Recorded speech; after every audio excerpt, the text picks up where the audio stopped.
The greatest thing about sports at a young age is that I recommend that you do two things. One, have your child experience an individual sport as well as a team sport. Individual sport, there's no one to pass to. Right. I can't say Johnny didn't pass me the ball. Ah. I can't say there's no blame. Right. It's me. Mm-hmm. It's me running that race. It's a great space for accountability. And then the other side of it is a great space to understand conflict resolution, being coachable. There's a time to have that ego, and there's a time to not have it. It's such a great teacher. It's an incredible teacher, and so from the science side of it, it really is something that helps, I believe, mental development. Welcome to the Boomlennial podcast, hosted by the dynamic duo cousins Chee and Dee. This podcast celebrates the synergy between a millennial and a baby boomer, showcasing the fusion of generational leadership, insights, and real-life experiences. We'll unveil strategies not to just survive, but thrive as leaders in an ever-evolving world. Let's ignite the transformation we inspire to see in ourselves, our teams, and our businesses. Let's get started. What's up, family? Welcome to another exciting episode of the Boomlennial podcast, your go-to space for real talk for entrepreneurship, business leadership, and real estate topics. I'm Chee. And I'm Dee. And today we're going to talk about winning under pressure, unlocking a performance mindset. Before we dive into today's episode, I want to take a moment to recognize that it is April and that is National Autism Awareness Month. This is a time to celebrate the strengths, the talents, and the unique perspective of those individuals on the autism spectrum, as well as those promoting and understanding an environment of inclusion and those caretakers as well. Absolutely. And to all the families, advocates, and individuals living with autism, your voices matter. We see you. Let's continue to learn, support, and create a world where everybody thrives. Well, okay, Chee, let's get back into the show. Okay. I know we are excited about our special guest today. So, would you like to do the honors by introducing him? Absolutely. So, Boomlennial family, get ready because we have a powerhouse in the building today. Ooh. Our guest isn't just about winning. He's about dominating at the highest level. He's a former Division I and professional basketball player who has taken his passion for the game and transformed it into a science of success. As a sports psychology professional and executive leadership coach, he's the go-to guy when the stakes are high and the pressure is on, whether it's in the court or on the court, in the boardroom, or at the negotiating table. With 5 state championships, 1 national championship under his belt as a coach and athletic director at Morris School, and a client list that includes the NBA. Merrill Lynch, he's shaping elite athletes and top executives into unstoppable forces. His game-changing program, Win at the Line Leadership, is redefining what it means to step up and deliver when it comes most, or when it matters most. So, if you're ready to learn the mindset, strategy, and leadership moves that separate the good from the legendary, tune in, take note, and let's welcome the one and only Dr. and Coach Greg McClare. Thank you. Welcome to the show. Welcome to the show. Thank you very much. That's awesome. Did I get all the accolades right? That's incredible. Thank you so much. You're welcome. You're welcome. All right. So should I call you Coach Greg or Dr. Greg? Dr. Greg is fine. Coach Greg is fine. But I'm here and welcomed by you two. So it can be Greg. It works. It works great. All right. I like Doctor. I'm going to put some respect on your name. Yeah, okay. Thank you very much. Can you tell us a little bit about your background and how you got into coaching and leading athletes? Well, being a former player, I was always interested in how our coaches had us perform, not just physically, but mentally as well. And realized the difference between just being physically ready and mentally ready. And I was always intrigued by how high-performing athletes were ready mentally on a consistent basis. And that consistency is a big thing, right? How does someone do it night in and night out? And from there, stayed in school with it. I've always had a passion for learning. And I said, okay, I'll just go get my master's. And next thing you know, I said, I'm going to go get my doctorate. And wound up doing that. And it's all performance coaching. It's elite performance. And there's a subcategory of institutional and organizational psychology. So I took the sports and I took some business. And I said, let me see where I'm going to go with this. And I found out that the competitive drive amongst high performers and athletes that were getting it done was very similar. Okay. So it sounds like it expands industries, all kinds of things. Yes, there are some very highly competitive people at the upper levels. You take these C-suite executives and CEOs and presidents of that nature. They are extremely competitive in their own right, and they do a lot of preparation and things like that. And they have a lot on the line. Everyone sees if they win or lose. Wow. That's right. I like it. Yeah. So you coach top athletes and executives. So what are some common mindset traits that separate high performers from the rest? Well, I found that a number of them have this refuse to lose mentality. And it is there's an embracing of the journey and the path and the price that they have to pay to be successful. Everyone wants to win. Right? I want to win. Everyone wants to win, but not everyone wants to go through what it takes. Correct. And I find that some high-performing executives, as well as high-performing athletes, they embrace it. They take it on and say, okay, this is what I got to do next. Yeah. Let's do it. Wow. So what role does mental resilience play in winning under pressure? Whether it's in the courtroom or on the court or in the boardroom? Well, the majority of we hear this a lot in sports. The majority of the game is mental. Most of it's mental. Okay. That's right. It's mental. It's mental. It's mental. Okay. You can do 1,000 reps in the gym, 1,000,000 reps in the gym, but as soon as the mental edge kind of tapers off, that's when people are distracted and they have a tendency to falter. Right. So that resilience is part of it is understanding that whether it's competition or difficult moments in the corporate space, part of it is understanding that's what comes with it. Embracing that's what comes with it. Okay. You and I had you may bring it up later. I'm getting ready to ask you. But that's what comes with it, and that resilience, having that type of resilience, can actually catapult you past a few that are more talented than you. So you're probably this is the question I want to ask you. I was a cheerleader all my life, right? And of course, cheerleaders, we're plagued to keep everything positive, right? And it's just always perplexed me is when you guys are like at the, what do you call that? Free throw line. And then you have people start booing you. How do you tune that out to still focus to get that shot in? Well, one, you have to love that. You have to understand the nature of competition. The crowd is there doing their job. The crowd is there so that you're not as successful in doing what you sought out to do. Right? That's what it is.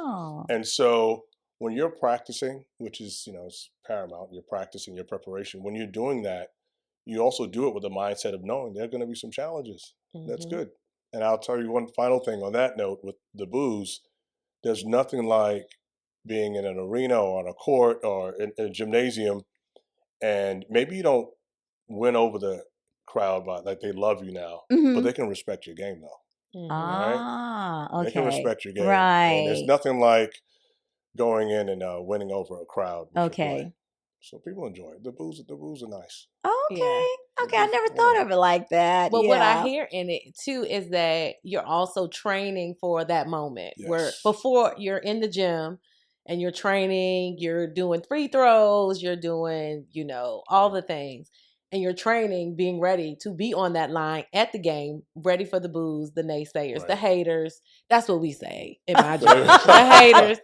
And so whether that's on the court or in those boardrooms. There's nothing like silence in the crowd. Right. There's nothing like that, even business-wise. Right. If there's some doubters out there, Yep. and then your company succeeds, and you guys Right. overcome, there's no greater feeling Oh my than gosh. You know signs what? in the crowd.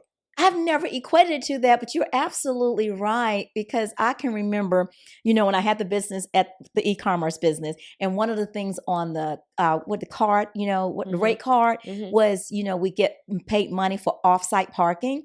And, that was like really a game changer for my business. I was the only person in our, what do you call those? Stations, centers. whatever, centers that actually was taking advantage of that. And they brought it up at one of our meetings. It's like, Angela's killing it, So it just made me feel good. Like, yeah, some of them may not like me, but they had to still give me my respects, That's right. that I was killing the game. Right. So anyway, thank you for putting that perspective. I just thought about that. And you know what? It makes me think about, so not in business, but I feel like I'm not a professional athlete, but in my mind, I'm an athlete. So I do train, I don't go to the gym. I train every day. And when I'm there, I am locked in. That is my hour where I am in my head telling myself I can do it. One more rep, one more thing. And that helps me throughout the day because I've practiced that for that hour. And now I'm able to take on the rest of the day from a performance perspective. And now speaking of that, from a psychology area, since you are our doctor here, I find that, people work out different times. But for me, I really like working out in the morning. And it really does sort of set the temperament of my day, it seems. So is there really something psychology to that, or? There is quite a bit to it. A number of times people reference preparation for the day as far as saying, well, you know what, it's the first thing I'm going to do. I'm going to set the tone. I'm going to get after it. I'm going to be disciplined because that's part of your workout, right? There's a discipline, there's a regimen. That's all part of it. But then the other thing too is there's a deeper psychological side where the first thing that you're given is that temple. You have that body, right? Right. You have that. Take care of that. Take care of that. Take you throughout the day. Things like that. And you're pretty sharp in the morning. When I coached basketball, we practiced in the morning quite often. First things first. Okay. That's good. And, now we hear a lot, in this day and time about mindfulness, practicing mindfulness. Now, and I'm one of those people that actually practice mindfulness in the morning, where when I'm getting out of bed, I'm saying what I'm grateful for. Yes. I have a daily affirmation, and then I go and work out. To me, and when I miss that, I can sort of feel it now. Even if I'm in my car, let's just say I had to get up and go to a real estate training first, or take a CE course, or meet a client somewhere, and I wasn't able to do that. When I'm in my car alone, I'll try to find myself, but it's still not the same. But it's like I'm still want to get it in because I always want to make sure I'm being grateful every day. But I just find that my day seems to be a lot less stressful when I take the time to practice my mindfulness and then get my workout in. Right. If you make the correlation between that and being an athlete, and we all have an inner athlete, and what happens is it can throw off your day because you didn't get a proper warm up. Think about when you go work out, right? Do you just walk right in and jump right into it, or No, is there a you stretch? won't. There's a warm up. There's something And this else. big age I'm at, I know I don't look like it, but the big age I'm at, I definitely have to warm up. Me too. No, remember, me too. she's the millennial, so she's Right. talking about the big age. I guess please. she's making me old then. Making me like, whoa. Exactly. No, not at all. But yes, you're right. Like that preparation and that stretch of the mind, of the body, of the spirit is definitely something. And that's the perspective I'm going to get from that. I like that I am doing the proper warm up. And so if I don't take the time, that means, and probably I need to get up a little earlier when I know that I have these morning meetings so I can still get my warm up in, right? Absolutely. When there's physical activity, what do trainers tell everyone to do? Warm up the muscles, loosen up the muscles. Right. Well, that's what, in retrospect, you're doing that for your day, though. Okay. Right? You're warming up your day with the discipline and the regimen and things like that. It's great to have. I got it. Love it. Yeah. Even though someone else is in my corner always telling me I need to, get up earlier, leave earlier, because I'm a multitasker. Right. So I do a lot of things before I leave, and probably I don't have to do as much as I do because the difference between me and my significant other is literally he can get up and he has like 45 minutes to relax and drink coffee. I never am up early enough where I can sit down for 45 minutes, and I'm like, I'm going to grow up and be like that one day. That's good to be able to do. That's cool. It's good. Well, your program, Win at the Line Leadership, sounds powerful. Right. What are the number one lessons from sports that applies to business? The acceptance of truly allowing yourself to be a team member, really allowing you to do it, and understanding there's an art to being successful within a group. It's not me or the group. There's a way that I can flourish. There's a way that I can thrive. There's a way that I can be successful, and not at the expense of everyone else in the group. Right. And so when we do these programs, a lot of times we do them, majority of the time we do them in pretty prominent sports arenas. We were just down at the Atlanta Hawks doing some stuff with a few executives, and that was pretty cool. And we actually get on the court and walk through some things. But it's totally about accepting your position as that team member. Everyone has been selected on a team for a reason. Gotcha. So at the beginning of the day and the end of the day, that's where your effort should have lied. That's where your effort should have lied in the first place. You should have sat there and said, you know what, I was brought here for accounting. I'm going to be the best accounting I can be. Then anything beyond that is a gift. It's an add-on, things like that. But I'm definitely going to do the job that I'm here to do. At the same time, if someone needs something else from me, I have to be willing to do it. Gotcha. It is a team game. Okay. Yeah. I love that. I like that. I love that. So how do you coach leaders to stay composed and make smart decisions with everything on the line? So high pressure situations, 2 minutes left on the game. We're behind. We need to catch up. All the things. So how do you keep leaders teach them how to make smart decisions? Belief in preparation. Okay. And that's what you need to rely on. When you hear stories of, I'll use athletes for right now, and one of my favorites ever, but if you use an athlete like a Kobe Bryant or someone like that, he would always reference how much work he put in and how prepared he was. It's about the preparation. And so when I speak to these leaders, unless it was happenstance, you're an exec, you're a CEO, you're the president, you're the owner for a reason. Right? It's just not happenstance. And so, one, the preparation and reliance on the tools that you have that allowed you to get in that position. The other thing is this: it's having a little fun with it. It may be a pressure situation, but having a little fun with it. Right. And the fun that I'm referring to is knowing that your best is tested when there's an issue. That's right. And it's almost absurd to think. Yes. It's absurd to think, I want things to go well. I want us to be number one. I want to be the best in my position, but I don't want any bumps in the road. Right. Even when you say it, it sounds right. It doesn't even sound exactly right. It's like, that's ridiculous. What are we doing? What are we doing here? That's not how life works. Right. But there's an empowerment from that standpoint, and then it's also to allow leaders to know that it's all right to have a little doubt sometimes. Sometimes you get that leadership role and think that, I'm the CEO, so therefore I can never falter, I can never feel unsure or uncertain. That's not true. Right. Accept that you feel like that right there and there, and go back to your preparation. Wow. And enjoy your skill set being tested. Yeah. Just like a great athlete. Yes. Right. If I'm fast, right. What do I want to do? I want to beat other fast people. There you go. Absolutely. Right? Absolutely. Oh, yeah. I like that. Wow. If I'm the CEO, I want to outdo some other companies. Exactly. That's how it works. Right. Oh, I just thought of something that's why, you have these comeback stories where the team 2 minutes, it's like, and they need 8 points and they get them. Right. And I'm like, so it's just that team then were just better able to rely on what you just said, the belief and their preparation. Absolutely. Oh my gosh. Yeah. Belief goes along. It goes a long way, especially if you have the tools. Gotcha. It goes a very long way. Okay.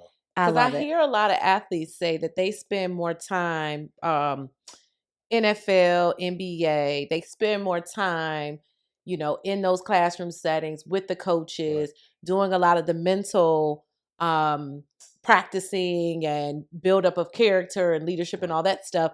I mean, of course, they're on the field and stuff, but that's part of the training. Huge part. The visualization, Visualization, and then when you mention the film room, that's the truth, right? Yeah. You're either doing something or you're not. Right. It's one of the few times in life you can go back. We don't record ourselves throughout the day. Right. You get a chance to go back and say, you know what? Yeah, I really wasn't in that position. Right. Because most guys say, the game, so that how long is the NBA? You know how long an NBA game is? Yeah, so you're talking about like 42 minutes going to the minutes. Okay. So like that is the culmination of an entire week or 2 weeks or a month's worth of preparation. Mm-hmm. And so that 42 minutes that's on, they've done all this preparation to get to that point. Right. And so it's fascinating to hear that, you're doing that for leaders with the mental, because like you said, that's a huge part. And then obviously them honing in on their natural athletic abilities. And the leaders do it as well. They have to corral their group back in, bring their department back in. What have we worked on? What have we practiced? Yep. And you have to be willing to have constructive criticism too. Yes. To accept that. Right. And I never thought of it like this, but you brought what you just said, I guess brought something so home close to me is when you're having difficult conversations sometimes, we giving an employee constructive feedback or whatever. One of the things come up is sometimes happen to get them to see, that point of view that, well, this is why we miss this. Right. Because one of the things that you said that's different than athlete, you can actually visualize it because you got the footage, but we're not filming what's going on in today. And a lot of times people don't have self-awareness, right. And it can even be the leader themselves, True. At some point. But so the first thing is we have to be open for constructive feedback, I always say, because we don't grow if we don't, if we're not open to listening and to challenge ourselves, because most of the time people's natural defense mechanism is, well, no, I didn't. Right. One of the best things a coach can do is tell you what you need to hear over what you want to hear. Mm-hmm. And one of the best things you can do as whether you're a player or you're part of a corporation, one of the best things you can do is seek what you need to hear over what you want to hear. Okay. The warm and fuzzies are great. Yes. But help me get better. Right. Help me get better. Yeah. And most of the time, you know what you're doing well because it feels pretty good. It's like, okay, I'm making shots, great. Right. And in a corporate setting, I'm closing deals, great. But you can be closing deals and not communicating effectively with your team members. Absolutely. Right. Yeah. Mm-hmm. And I believe everybody needs a coach, no matter what industry you're in, oh, right? Oh my gosh. You that is so key. And to keep on top of that mental keenness, you need that. This is like we drive a car. We don't just drive it and never take it in from, well, some people do, which is why it breaks down. But but to get the best performance, you take your cars in for routine maintenance, getting it right.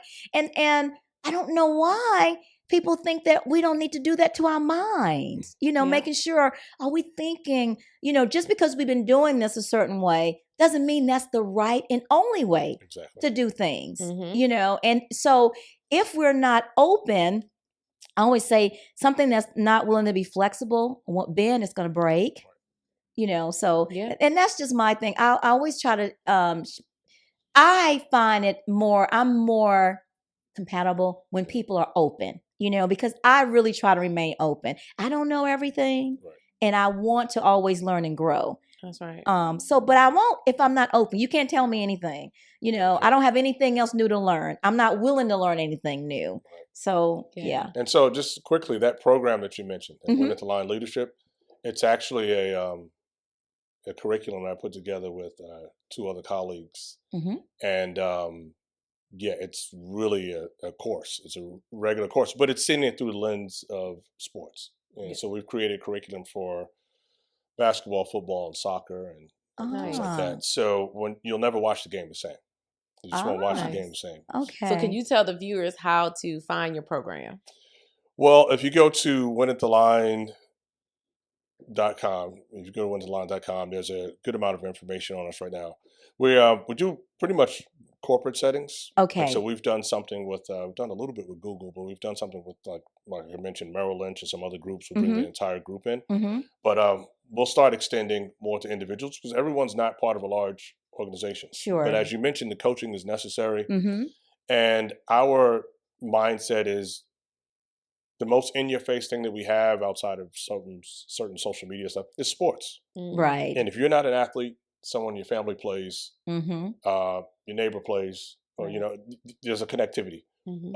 Every place I've been around the world, sports has been The very much alive. It's the greatest connector I've ever come across. Yes. And so if you can watch and extract a few things from there besides just entertainment, they can really benefit. Nice. Okay. Well, what is one practical way that you teach people how to build confidence in, I guess, mental toughness? Okay. I like to, it's kind of a 3-step process. What I like for individuals to state the goal, set the goal. You can write it down, whatever. Some people use vision boards and things like that. Set the goal. Then honestly write down the price write down the price and the cost of that goal. Okay. I want to do this, so I will have to do this. Gotcha. And then the third part of it is check yourself daily. Am I contributing to the price of that goal? And that's where, because it all starts with the accountability. Right. Right? It starts with the accountability. Sure. So if you go through that process, and once you start doing that, sometimes it takes people a few weeks, sometimes it takes them a month to do that. Set the goal, what's the price to achieve it? And then finally keep checking on yourself. What am I doing? What am I not doing? Right. Once you've gotten to that point, the next step is to raise the price. Raise the price. Right. So just like when you're working out, things get a little easier. Yeah. 10 push-ups pretty easy now. Right. 20. You have to raise the price. And what happens sometimes is we try to achieve a goal and we'll leave the same price tag on it. And it's not. It can't be that. It has to be, because times change. Right. You're going to have difficulties that come up. Yeah, the cost is different. Okay. I like that. But really make sure that you're going back. Some people journal, some people do vision boards, some people have those discussions, but it's great to check your work. Okay. Are you pouring into that goal that you're trying to achieve? Agreed. And I like, a lot of times, I know I'm visual, but just putting up some markers. So to your point, setting the goal, but also saying, this is the size of the prize, or, okay, this is the size of the prize and this is my deadline. Right. Because, we can set a goal, but if we're not tracking it, then what? Then what? Right. Can I give you? Oh yeah. Go ahead. I'll give the viewers something. And since you mentioned markers and stuff like that, so these are actual markers. So do this, but don't get in trouble with your significant other or anything like that. But take a dry erase marker. It can be one word. Doesn't have to be a long sentence or anything like that. Take a dry erase marker. Write a word on your mirror in the morning. And let's say that's being organized. Let's say organization. We can use a Post-it note, right? Oh. Post-it note won't do it. Oh, Post-it note won't do it. The Post-it note's okay, but I want you to write dry erase on the mirror. Okay. Dry erase on the mirror. So dry erase on the mirror. Once you do that, you saw it that morning. Okay. You got to be in that mirror before you go to sleep, right? Right. And either you did it or you didn't. It's just an accountability thing. Oh. And the only people that are present, it's you, your reflection, right, and how your belief system is, your higher power, right? Yeah. And just to test yourself, see if you've accomplished that for the day. Okay. And you can erase it and put something else on. And the reason why I say write it on there is because there's a powerful connectivity with our signatures and what we write and things like that. And so I'm going direct onto the mirror because that's a direct reflection of myself. It's directly me. Okay. I'm going to try it. I'm going to try it tomorrow. And the Post-it note can fall off and I can get away. He's like, this Post-it note's not working anymore. I don't know where it went. Well, I don't know where it went. That must mean I accomplished the goal. I can psych myself out. I did that. And keep in mind, don't write it this big on the mirror. I understand. Just in the corner. Right. In the corner, in the corner. Okay. So give me an example of what a goal would be that we could write. Okay. So you could say, you can write listening. I need to do that. Am I listening? Listening more? In the corner, okay. Right. And throughout the day, it's someone is sharing something else. You may not agree with it, right? But did you give it an opportunity? Did you listen to it, or did you just hear it? Or did you listen to it? Did you take it in? Did you listen to it? And once you have the mindfulness of having it there, you'll see that there's an opportunity throughout the day to go ahead and listen to something. Right. It can be listening. It can be patience. It can be diligence. It can be, like I mentioned earlier, refuse to lose. It can be, was there something that occurred today that you could have applied your best effort, and you shortchanged it? Yeah, gotcha. I like it. I just like the fact that I just like the fact that you have to look at yourself and see if you did it or not. Okay. So if I have put listening on mine, and then somebody during the day said, "You're not listening to me," I have to keep that up there until I have another day that I actually listen. Right? It's a reminder. Right. It's a reminder, and then however the conversation went that day, you have to see it in the mirror. And it's like, well, maybe I did, or maybe I didn't, or maybe I thought I did. But I really didn't. That wasn't how it was received. That wasn't how it was received. Right. That wasn't how it was received. So maybe I need to go back and reiterate what the person said and said, "Is this what you meant?" Wow. I like that. Really like every that. now and then. Maybe you do it in the. Those of us that are lucky to have that, maybe you do it in a side bathroom or something like that. I don't know. I don't want to get anybody in trouble. I don't want to get anybody in trouble. Right. No, I say put it in. Right. Right. Yeah. I love that. I love it. So I do want to ask you, because you've done a lot of traveling, and then you put yourself out there with a lot of people. You're a family man. Right. What do you do for self-care? As we mentioned earlier, I'm in the middle of this fast. Okay. Right? So I can't eat for another few hours. Okay. But that, I give myself a chance to be still. Okay. You have goals, aspirations, and there's so much movement. I believe every day there's so much movement, but do you give yourself a chance to literally be still and tap into your senses? Sometimes we get a chance to take on so much you don't tap into your senses. Do your smells, what you see, what you're hearing. You just tap into that, be still for a bit. I say that is great. I do believe in being physically fit to some degree, and that's not for anyone else's determination. That's for you. How does that make you feel with doing that? Then self-care, there are more than enough times to be serious. I try to find opportunities to laugh as much as possible. Okay, I love that. Yes. I agree. Okay. You gotta get out of doctor mode and Okay, so I'm Dr. Gray. I'm definitely a joke. I definitely am a prankster.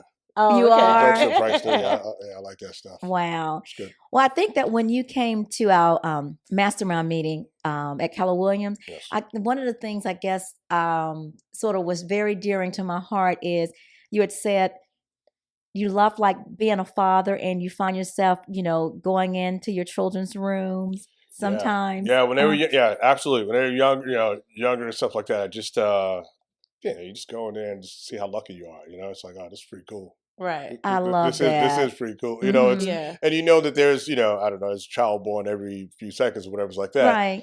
But it's a reminder of why you're doing what you're doing. Right. And that goes back to the team aspect as well, right? You're not really doing it to necessarily give yourself accolades and things like that. It's also trying to show the way to apply yourself.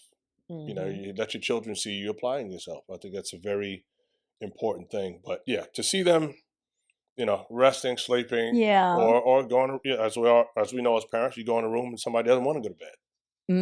But checking in, that's always been it. That's one of our best memories ever. You check on your kids. I think that's nice. So let me ask you this: has there been any studies like when athletes, because they have so much mental stamina, right? Does that transfer to relationships? If you can be a great team member, can you be a great team as far as a romantic relationship? They both come down to doing the work, right? Oh, okay. And the proper reps. Yep. And we can practice, plays that don't work. Oh. Are we practicing the correct plays? And every night's not your night as the athlete. That's right. Sometimes someone else has the hot hand. And you have to be willing to find that person. And you have to let the ego has to go. I really believe that it's such a learning tool when it comes down to sports and things like that. It's such a learning tool. So within your relationship, sometimes someone else has the winning play. And guess what? Sometimes coaches need to listen. because they're not physically playing. Gotcha. Right. You know, they're observing. Right. And you notice the best coaches have conversations with players at times and say, well, what do you see out there? What are you feeling out there? Right. And love that. If you go my way or the highway, it just doesn't work, especially in like relationships as well. Okay. So, you know, sometimes your partner is just, they're making buckets that night. They're scoring. They're getting it done. Right. They're getting it done each day. They have a great game plan. Mm-hmm. They may have, you know, more stamina than you. I mean, you have to allow them to flourish. Okay. And not stand in the way. No, stand in the way. Right. Be a supportive teammate. Right. Be the cheerleader. Be the cheerleader that night. Hey, I don't have it. You do it. You got this. You got it. You got this. You got this. You know? Okay. You know? I love it. I love it.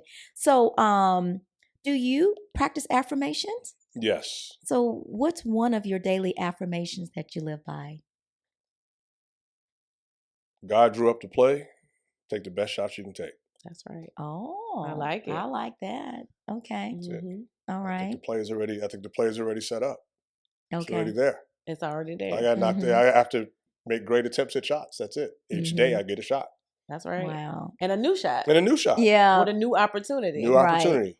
And it's still a great play. Yeah. And it is. And if it's not a good play or you don't win, you still learn something from that experience. Right. To your point. Right. Some of the plays are to teach us things. Some of the plays are so we can just win. Some, you know, there's a buildup. When I was coaching, we would work on certain things and you'd have players say, oh, you know, we just did this yesterday. But what we were trying to do is we were trying to instill something for that when it's playoff time that comes about second nature. Right. So do you like, let me ask you this, speaking of coaching, do you like coaching more on the sports leadership, or do you prefer the boardroom or the executive leadership? You know, it's been like a tremendous blessing that they're starting to equal out. They're starting to equal out. Okay. Because you're seeing things in other people and it's nothing like having like an exec or someone say, well, I'm not into sports. I'm not an athlete. You know, I'm not. And then when you question them and you dig into how they arrived at where they are, they're like, yeah, I am. Right. One of the first things I ask people is, they say, well, I'm not an athlete. I was like, so you like losing? And they're like, no. They're like, no, I don't. Ever. Yeah. So I'm like, well, that's that inner athlete. Right. You want to compete. And Yeah. you know you have to do certain things in order to compete. Yeah. Because I'm very competitive. Yeah. I mean, there's something out there. I've always had to think, well, somebody's got to win it. Might as well That's be right. me. Yeah. That's right. Yeah. Absolutely. I'm competitive too. Now, my husband is more competitive than me. So can you imagine the kids that we raised? Yeah. That's right. So I was going to ask, so I read somewhere that even though, you know, your kids may not be the best athletes, but I always hear that it's good to have your kids exposed to athletics early. Is there a science behind that, or? There is, and you can go into like a neuroscience, how the brain is working and things like that. That's that part of it, but the kids wouldn't understand that. The greatest thing about sports at a young age is that you can, I recommend that you do two things. One, have your child experience an individual sport as well as a team sport. Individual sport, there's no one to pass to. Right. I can't say Johnny didn't pass me the ball. I can't say there's no blame.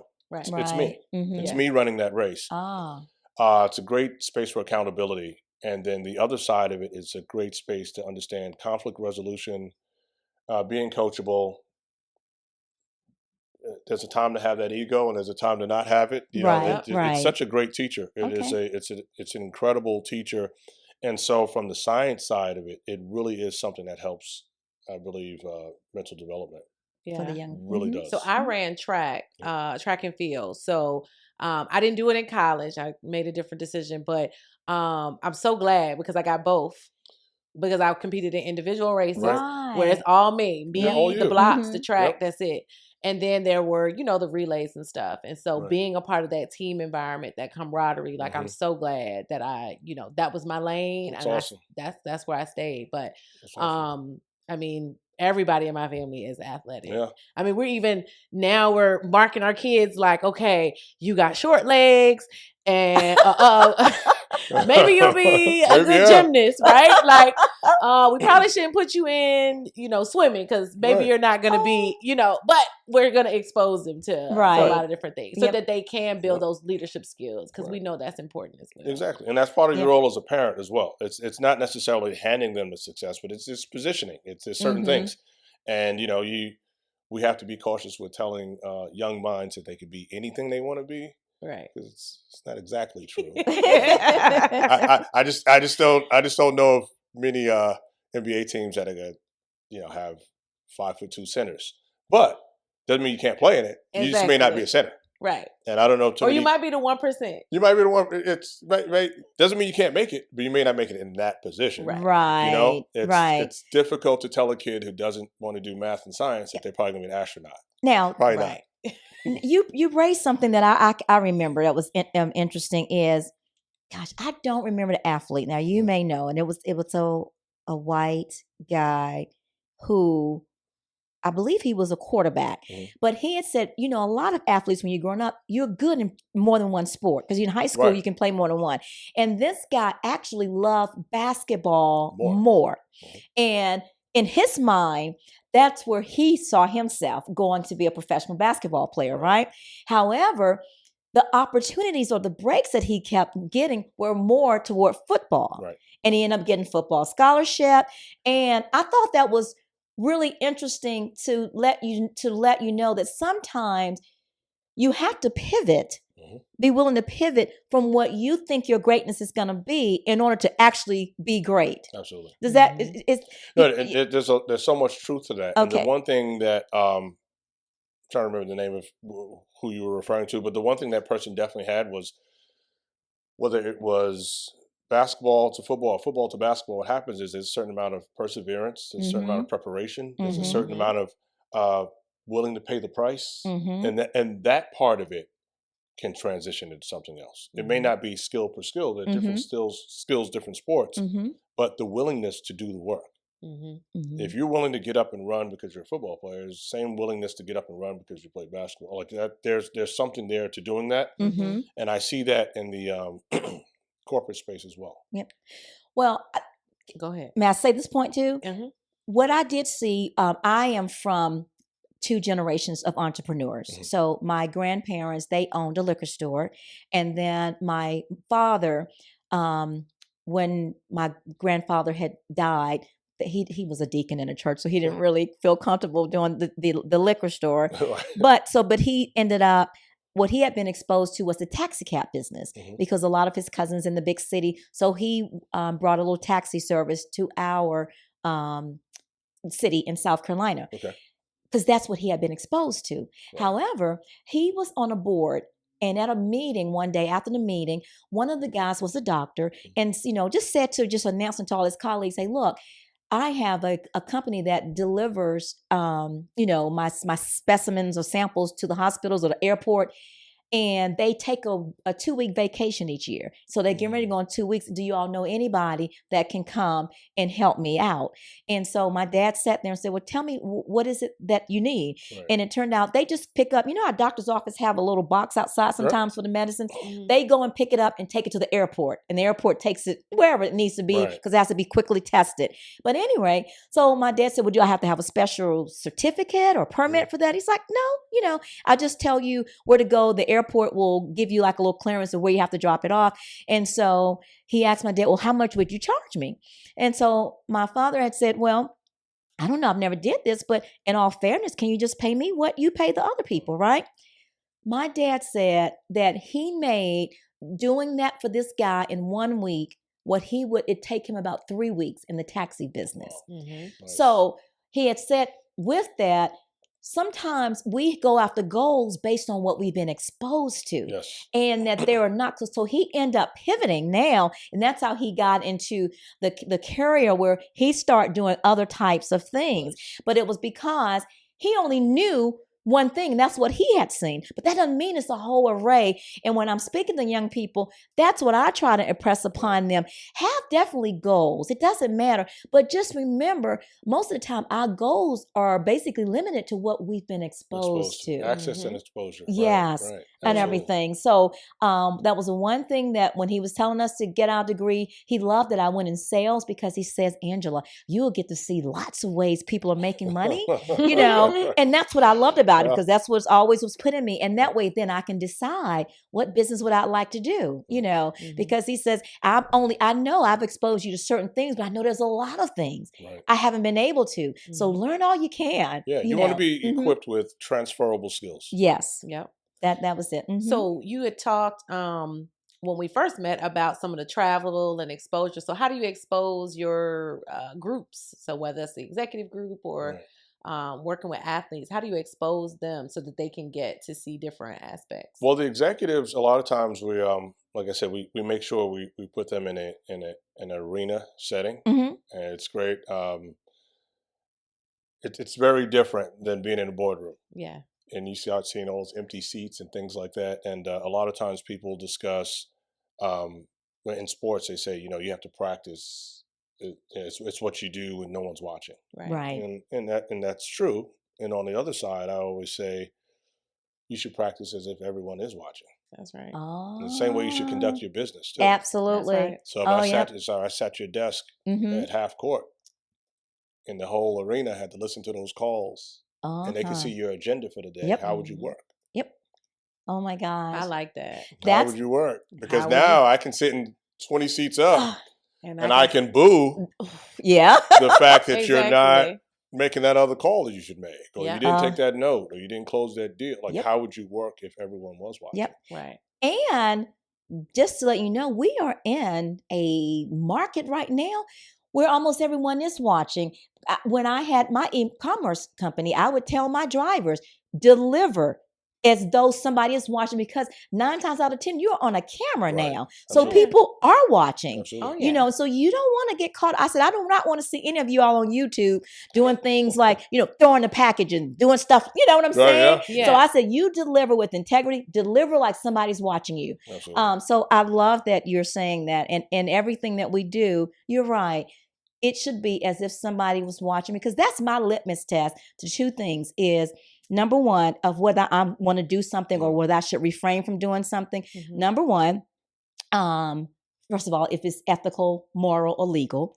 I know that I'm not going to do it. And 2, how would I feel? Am I going to be okay if this came out in the public? Right. And that usually, if I'm not okay with that, that's usually my litmus that I don't need to do that activity. So you expose corporate in an unfamiliar setting. And you do the same thing with athletes. Like we don't meet in offices and stuff like that. Because I don't want anyone to feel like, here we go again. Gotcha. So sometimes it's just different environment. Environment does everything. Okay. Environment changes quite a bit. Yeah. Mindset wise, environment wise, it's psychological, but it's also an emotional feeling. There's an emotional space that we get when we're in a different environment trying to do something. And it's okay being a little uncomfortable. Yeah. Because it is. Yes. I never did this before. Okay, great. So how do we work through that? Right. Because those are more the feelings that you get when you have these obstacles when you're trying to perform. Those are normally uncomfortable situations that you can't control. Okay. Right. Gotcha. Right? So let's expose you to more of that in a good way. Nothing too understand. Nothing too crazy. But we got to expose you to something. But kind of to your point earlier, like I hear a lot, and we kind of say this in my family, like, what sacrifice are you willing to make your dreams come true? There you go. And everybody has a different threshold of those sacrifices, but the leaders, the leaders of the world, the leaders of your business, the leaders of your community are sacrificing something to be their best to lead the group. Yeah, and as we mentioned earlier, if you think that you can accomplish that and it has to be smooth sailing the whole time, then there's a reality check in order. Yeah, because it doesn't happen like that. Your best work shows up when things get difficult. You have to be tested. Right. You have to be tested. That's just what it is. But that's even with the company. You don't really know how good a company is. Let's just say I am a customer to a company, right? I always say I don't know how good they are until they make a mistake. And then how well are they at addressing the issue, trying to make you whole or whatnot. That's when you can tell what a good company is. Absolutely. But I do want to ask you this for our viewers. I know you've worked with some athletes, and I know you probably have client confidentiality. You can't break certain things. But is there a time you've ever worked with someone like right before a big game and maybe one of the star athletes were freaking out or something? Have you ever had to talk someone, or like they're on the ledge, they call it talking them down, but you ever had to talk somebody up like you can do this, or has that ever happened? Yeah, well, that's how I started. Or that's kind of how I started. It's kind of how I started. Really? That was probably one of my first big can't say who, what, where it was like that, but there was a Super Bowl here in Atlanta. What? And what year? I'd speak to someone. I'll help you out. No, I'm just trying to see if we can figure out who the person was. Okay, but it was a Super Bowl here in Atlanta. Yeah. And a friend who wasn't a colleague was friends with an athlete, and they said, just have a conversation. Yeah. And that was why? Because this was before the game, though? That was Super Bowl morning. Are you serious? Very serious. So someone on one of the teams that's playing was having a little issue. Well, they're just, and things occur once we get in that position. Yeah, right. Once we get in that position, it's go time. We get in that position, and then some things you don't know until you have to get there. Right. It's just one of those things. So it wasn't necessarily like this miraculous thing, but it was definitely, I was contacted to have the conversation. And through your conversation, was that team victorious? It could have been. Okay. No, they were. They were, and it's been good since. Okay. They were, but yeah, it's one of those things where we all get in a situation where it's right. Even if the situation seems similar, you can say it's a Super Bowl. I've been to a Super Bowl. You can say that as well, but it's not the same Super Bowl. No. Correct. It's closing a deal in the right. office, right? Exactly. We're acquiring a company. Right. Yeah. We acquired 100 other companies. Right. It's not the same deal. Each company, each deal is different. It's not the same deal. Absolutely. And with doing this, sometimes we go with these private equity guys. We started jumping into a lot of private equity, and sometimes something is cultural. The deal may be great, but something's cultural. There are so many different aspects that can come about. Right. And they can shift the mindset. Yeah. Correct. Oh, we may not get this deal now. Yeah. Well, right. Then that's why I often read about when there's business travel and people are leaving the country and going to other places, what do they try to do? They try to prepare people on cultures and customs and things like that. You need to do that. Yes. Because the interactions are different. They are absolutely. Different. And I'll tell you, in business, in commercial real estate, I get more questions from who am I purchasing this business from? Yes. Like they want to know demographic. And of course I can't share that information, but it just it tells me that again, yes, it's the numbers. Yes, it's all of those things, but it's still a relationship. It is. Or a connection to that thing or that person. Absolutely. So I have been very shocked lately of people asking me those questions directly. Right. Well, now speaking of culture though, what I have just found and I'm on the residential side, that there are certain cultures that the house have to be facing a certain way. Like they can't. Feng shui. Yes, they can't. They will not buy a house that's like facing south or something.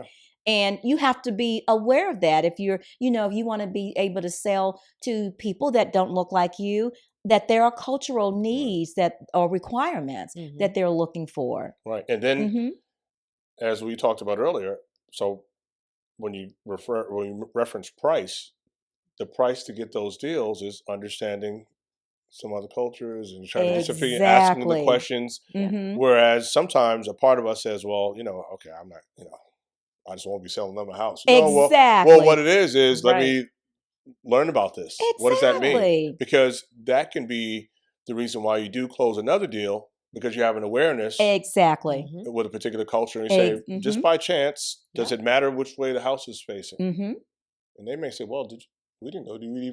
Did you know that? Know that matters to us. Right. And so part of their price is learning some other, Absolutely. some other people. Absolutely. I love it. And everything. Yeah. Okay. So, Chee, do you know what that sound means? it's time for our ATL segment. Ask the leaders. Okay, so this segment is where we dive into a question straight out of our profit box submitted by one of you, our amazing Boomlennial fam. So let's see who's stepping up to today's question, D. I'll have you. There you are. Who's going to read it? Now, who's going to read it? Me. Okay. Awesome. Okay.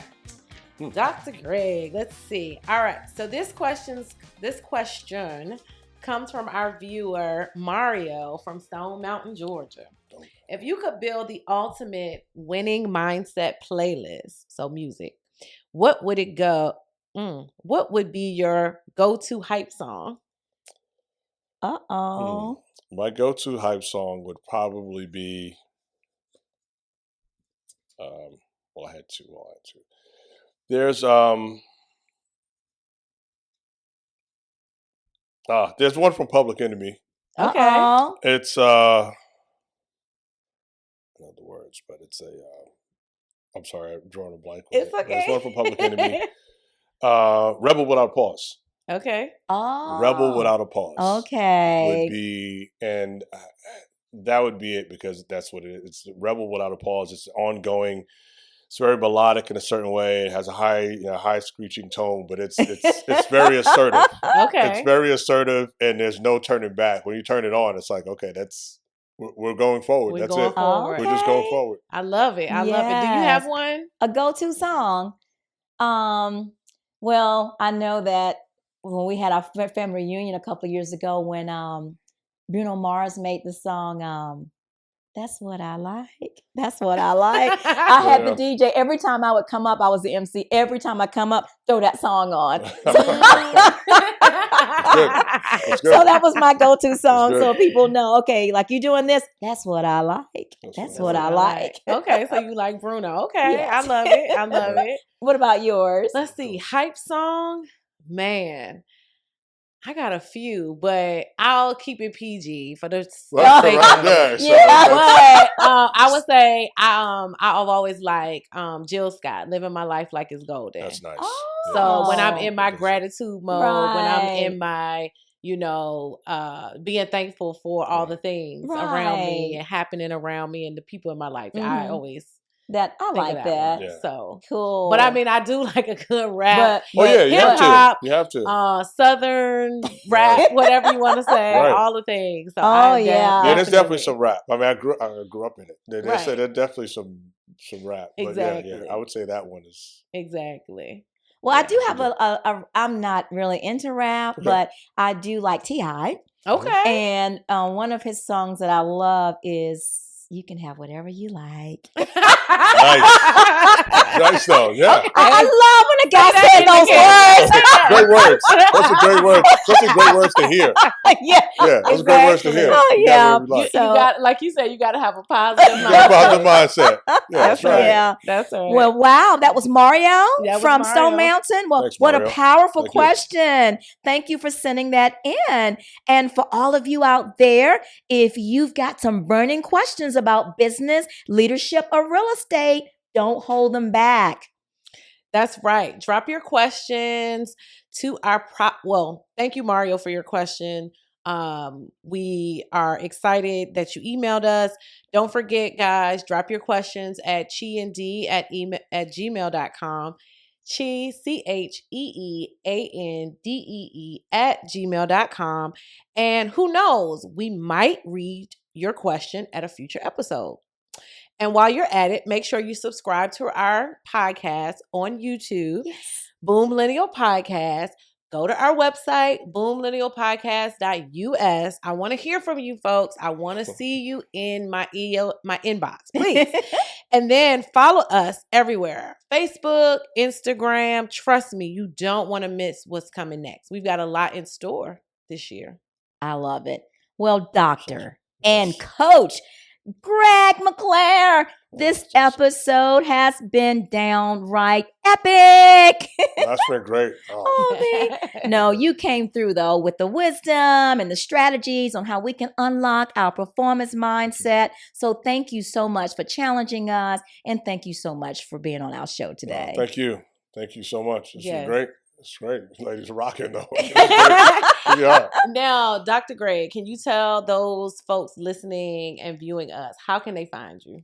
Okay, you can go to winattheline.com, and there's a form there you can fill out with questionnaires and things like that. But primarily, you can just drop us an email. It'll be team@winattheline.com.